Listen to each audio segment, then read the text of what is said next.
Olá, está começando agora o Direito Sem Fronteiras.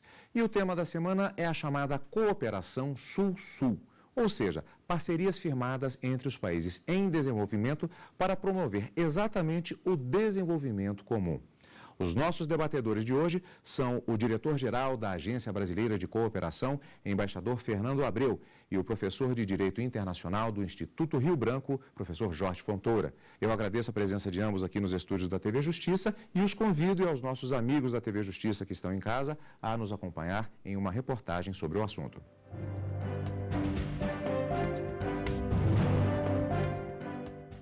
A troca de experiências e de conhecimentos entre os países emergentes inclui áreas como saúde, ciência, tecnologia e economia. Chamada de Cooperação Sul-Sul, essa parceria faz menção às nações da parte sul do planeta ou aos antigos países de terceiro mundo que compartilham desafios semelhantes. Nesse contexto de ajuda mútua, Brasil, Cuba e Haiti concretizaram este ano um projeto que deve beneficiar cerca de 1 milhão de haitianos. Foram construídos 3 hospitais comunitários na região metropolitana da capital, Porto Príncipe, e num deles, no complexo do Hospital de Bom Repos, foi integrado um instituto de reabilitação e também um laboratório de órteses e próteses. Como a população sofrida pelas consequências do terremoto de 2010, a ação foi essencial para o avanço da saúde local. Só o Brasil investiu mais de 67 milhões na construção e manutenção desses hospitais. De acordo com o Programa das Nações Unidas para o Desenvolvimento, o PNUD, esse foi o maior programa de cooperação sul-sul do governo brasileiro.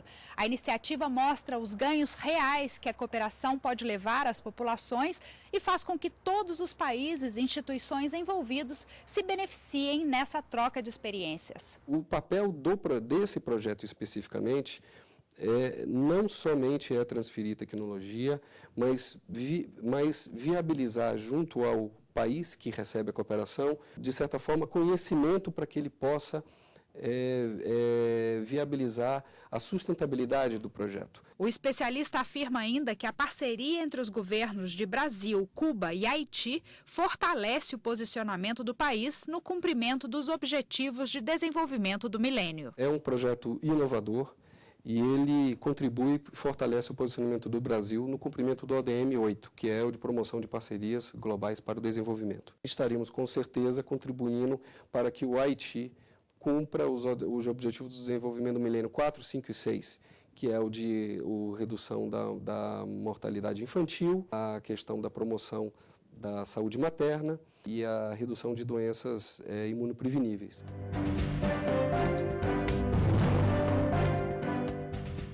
Eu gostaria de começar perguntando exatamente até sobre esse termo que nós utilizamos para designar o que é o tema de hoje, ou seja, esse processo de cooperação sul-sul. Isso é um termo, como o senhor nos explicava anteriormente, antes de começarmos a entrevista, em desenvolvimento. Os parâmetros desse tipo de cooperação, eles são diferentes daqueles que são utilizados em alianças de cooperação entre países desenvolvidos, entre países do norte e do sul. De que maneira isso está sendo construído? Exatamente. O termo diferente é a palavra mais adequada para descrever esse processo recente de cooperação. Porque a cooperação tradicional era entre os países desenvolvidos, normalmente membros da OCDE, em benefício dos países em desenvolvimento. E nos últimos 20 anos se revelou um fenômeno crescente de relações entre os países em desenvolvimento, em todos os domínios. Especificamente na área de cooperação e cooperação técnica, que é o mandato da ABC, há uma série de princípios que orientam a chamada cooperação sul-sul. Um deles é a de reação a demandas. Contrariamente ao modelo tradicional, nós não temos projetos preparados de antemão. Nós preparamos os projetos conjuntamente com os nossos parceiros. Nós também mantemos uma relação horizontal, em benefício. Sempre aprendemos com as experiências alheias. Nós temos o objetivo básico de desenvolver as capacidades institucionais das organizações com as quais nós cooperamos. O objetivo maior é reforçar a capacidade institucional e de modo sustentável. Um outro princípio também muito importante é da não condicionalidade, ou seja, nós não impomos nenhuma condição na nossa cooperação. não impomos condições comerciais, econômicas, a nossa cooperação não prevê nenhuma obtenção de benefícios ou vantagens econômicas no desenvolvimento das suas ações. E um terceiro princípio também, que é muito importante, é do respeito pleno à soberania dos nossos países.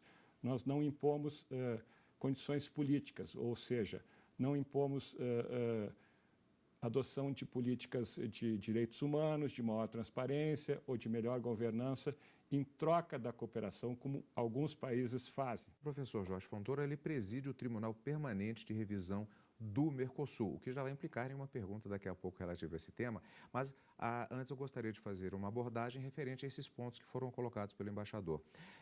Todas essas questões, toda essa abordagem, ela influi, obviamente, me parece, em relação aos aspectos jurídicos da elaboração desse processo de cooperação. Eu gostaria de lembrar que essa é uma atitude de política externa brasileira muito antiga.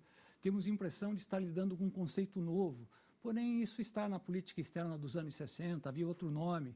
Depois, nos anos 70, o pragmatismo responsável. Enfim, o Brasil buscando relacionar-se em novas fronteiras diplomáticas, buscando apoios também, porque não, claro que essa cooperação traz consequências no plano jurídico, e talvez uma das mais importantes seria o apoio que o Brasil recebe aí na busca de inserção internacional. É uma consequência inevitável, é uma política inegavelmente bem-sucedida, e eu gostaria de lembrar dos recentes feitos da política externa brasileira, como, por exemplo, a escolha do diretor-geral da FAO.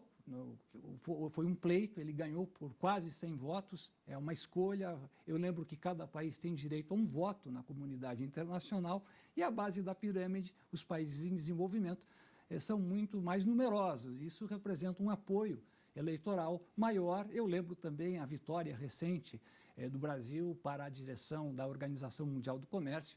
O Brasil venceu os Estados Unidos e a União Europeia, uma eleição difícil, não é? O candidato batido pelo embaixador Roberto Azevedo era o candidato do México, porém de formação americana, um professor da Universidade de Chicago, mexicano, porém de digamos, filiação ao ideário, à visão comercial internacional norte-americana, e assim mesmo nós tivemos vitória. Por quê? Porque o Brasil está obtendo sucesso justamente na decorrência dessas políticas bem formuladas. E lembrar ainda que cooperação é um momento prévio à integração, antes das formas mais tradicionais de integração, o livre comércio, a união aduaneira. A cooperação, ela traz problemas, às vezes políticos e diplomáticos, porque há regras de comércio internacional que não podem ser violados, mas essa cooperação é talvez uma característica da política externa brasileira e uma política que nós podemos considerar bem-sucedida. Embaixador, no caso da Agência Brasileira de Cooperação, ela tem um orçamento específico para lidar com não apenas os projetos existentes, mas com a perspectiva de projetos futuros? Afinal, é um processo longo e que requer muita negociação, exatamente a diplomacia. Existe uma previsão de longo prazo nesse sentido?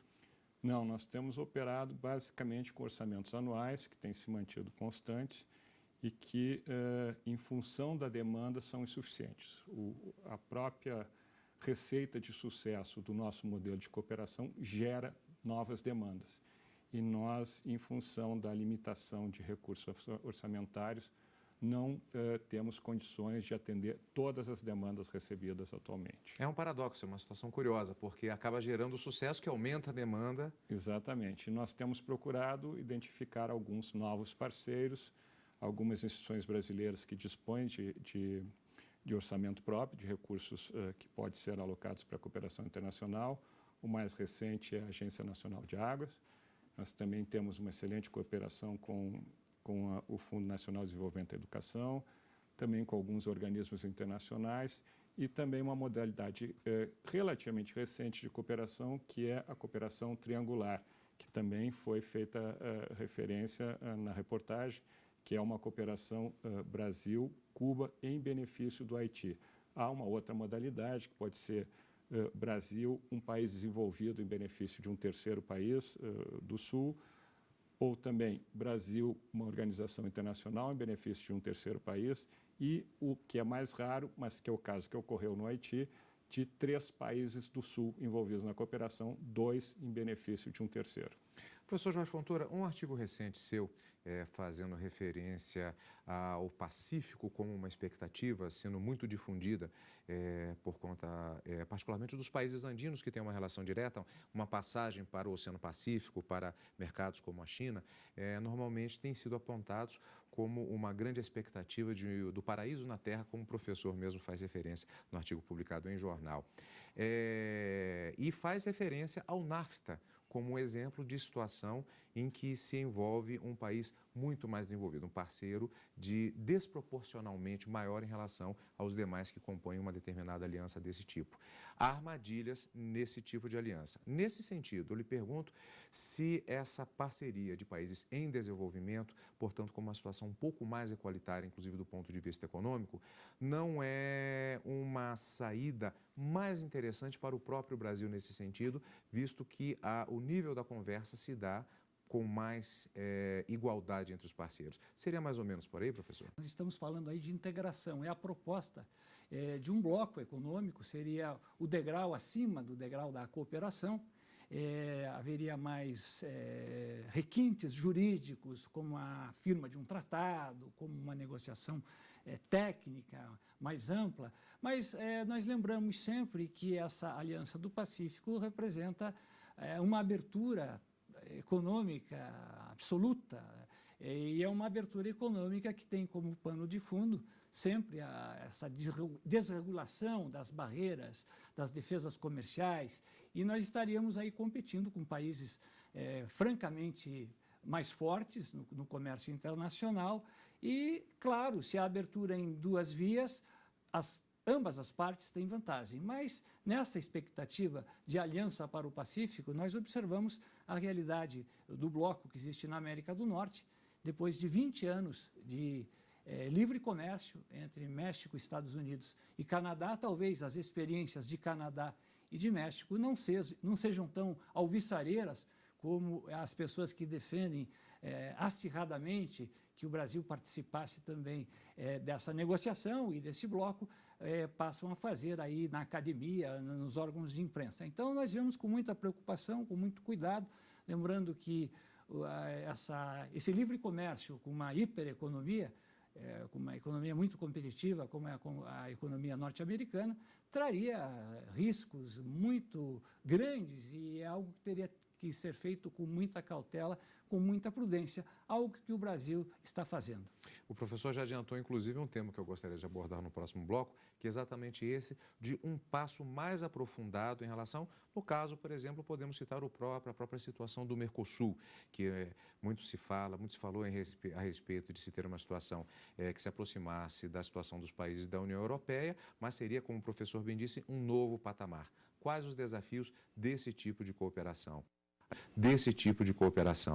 A gente volta em um instante só para continuar a nossa conversa sobre a cooperação Sul-Sul. Não saia daí. De 23 a 26 de setembro, Florianópolis vai receber o primeiro encontro brasileiro de pesquisa e epistemologia jurídica, que vai debater o tema Limites e Possibilidades do Conhecimento Científico no Direito. O evento tem o objetivo de incentivar o debate crítico no campo da pesquisa jurídica. Informações e inscrições no site www.necod.ufsc.br.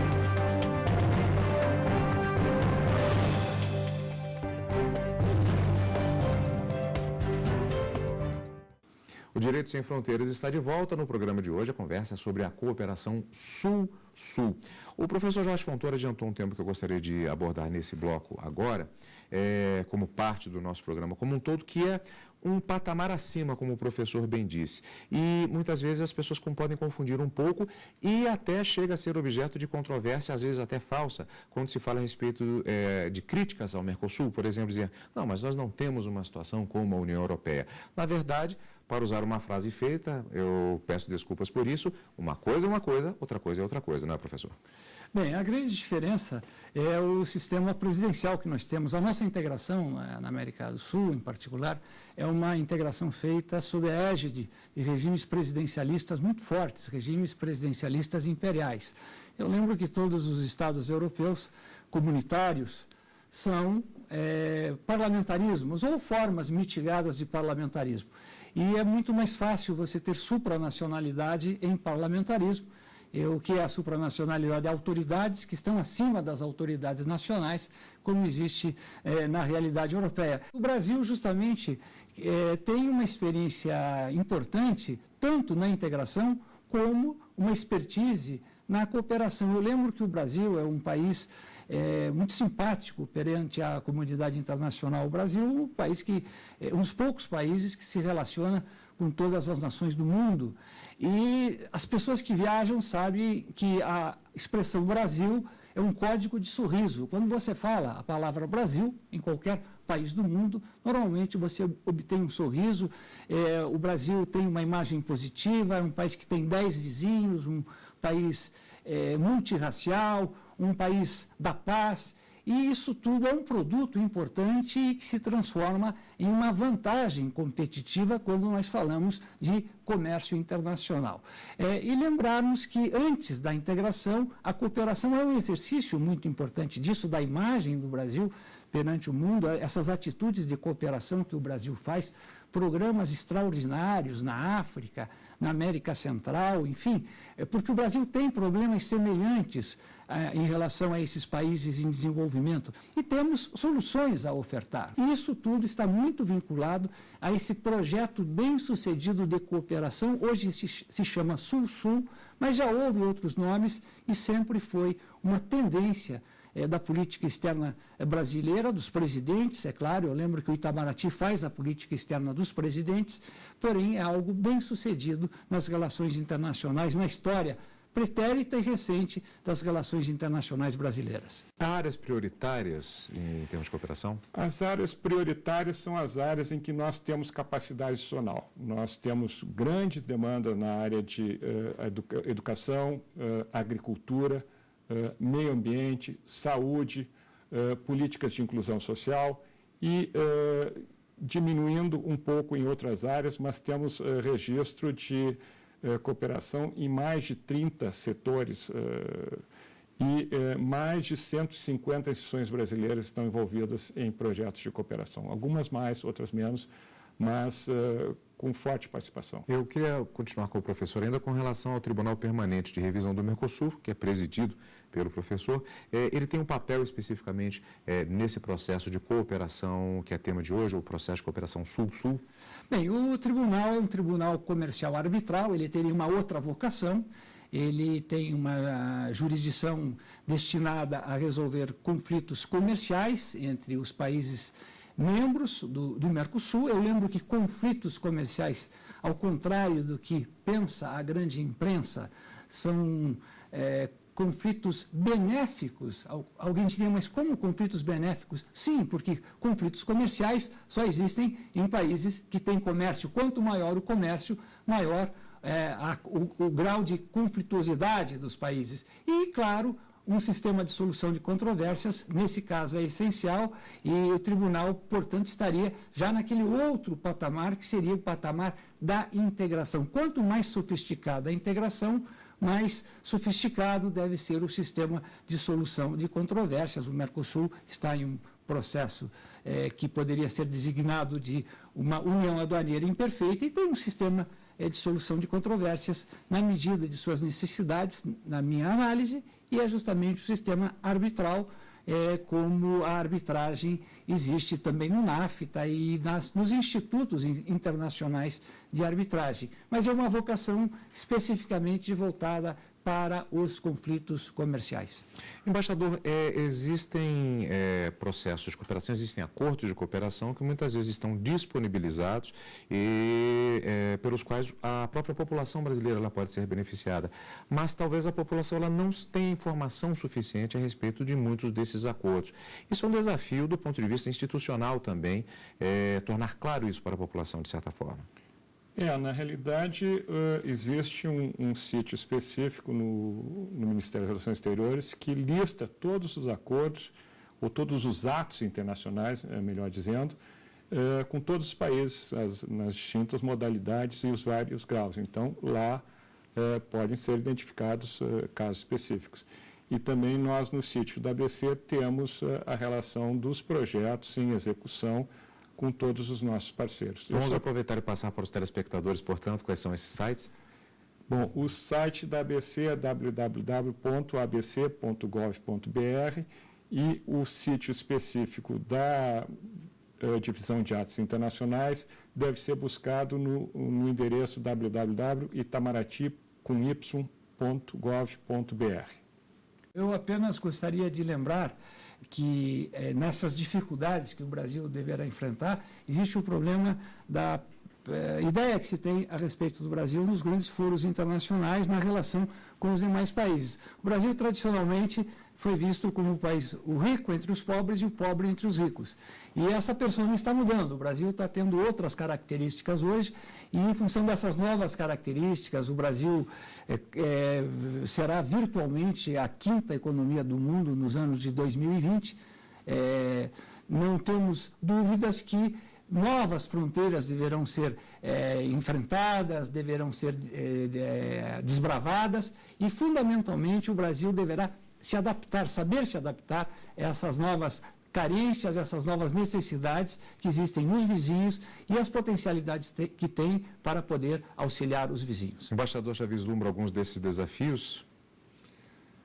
O desafio maior no momento, conforme eu já mencionei 2 vezes, é o desafio orçamentário e financeiro. Nós também precisaríamos, evidentemente, adaptar a área de cooperação internacional do Brasil, de um modo geral, e mais especificamente a agência, a essa nova agenda. Mas eu acho que estamos preparados, é uma questão de adaptação. Se houvesse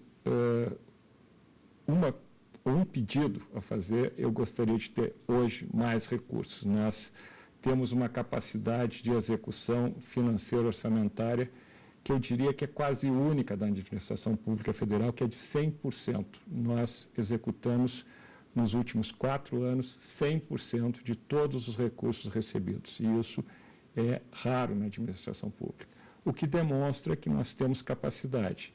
Há uma demanda, no entanto, existem, evidentemente, limitações que nós entendemos na economia brasileira.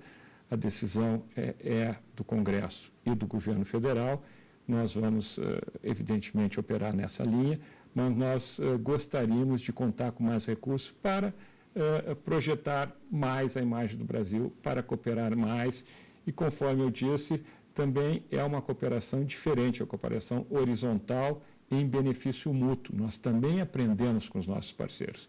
Gostaria de citar um exemplo. Nós temos um projeto chamado Cotton For, que é um projeto na área de algodão, que beneficiava originalmente 4 países africanos, Mali, Benin, Tchad e Burkina Faso, e agora também passará a beneficiar o Togo, em que nós testamos variedades de sementes de algodão a diferentes climas e contextos, não só brasileiros, mas também africanos, e nós nos beneficiamos dessas informações, dessa experiência. Então, é um típico exemplo de relação em benefício mútuo. Pois é, um dos diversos exemplos são, professor ou embaixador, são 98 países atualmente. Imagina-se o grande universo que existe em relação a esses processos de cooperação que foram tema do nosso programa de hoje. Infelizmente, nosso programa está acabando. Eu queria agradecer mais uma vez a participação de ambos. Termino aqui, portanto, o nosso Direito Sem Fronteiras de hoje. Eu conversei com o diretor-geral da Agência Brasileira de Cooperação, embaixador Fernando Abreu, e com o professor de Direito Internacional do Instituto Rio Branco, Jorge Fontoura. E você, amigo da TV Justiça, para participar é só enviar a sua sugestão para o e-mail direitosemfronteiras@stf.jus.br. E para rever esta e outras entrevistas, basta acessar www.tvjustiça.jus.br. Até a próxima semana. Tchau.